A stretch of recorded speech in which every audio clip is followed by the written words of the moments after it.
বাংলাদেশের আসন্ন ত্রয়োদশ জাতীয় সংসদ নির্বাচন হতে যাচ্ছে 12 ফেব্রুয়ারিতে। এরই মধ্যে নির্বাচনের তফসিল ঘোষণা করা হয়েছে। তবে সবার মনে প্রশ্ন আসতে পারে, বাংলাদেশের সব নাগরিকরাই কি জাতীয় সংসদ নির্বাচনে প্রার্থী হতে পারবেন?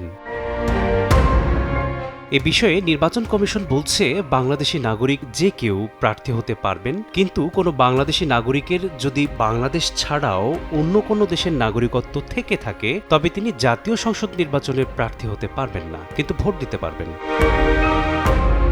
ত্রয়োদশ জাতীয় সংসদ নির্বাচনে অনেক প্রার্থীর মনোনয়ন বাতিলই হয়েছে দ্বৈত নাগরিকত্ব না ত্যাগ করার কারণে। তবে অভিযোগ রয়েছে, কিছু প্রার্থী দ্বৈত নাগরিক হলেও এই তথ্য তাদের হলফনামায় গোপন করেছেন।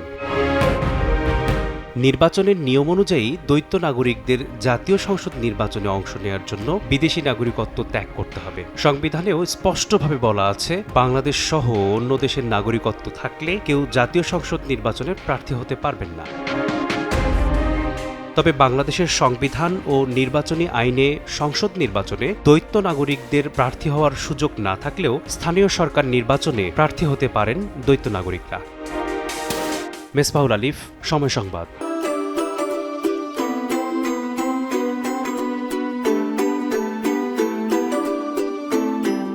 From Nestlé.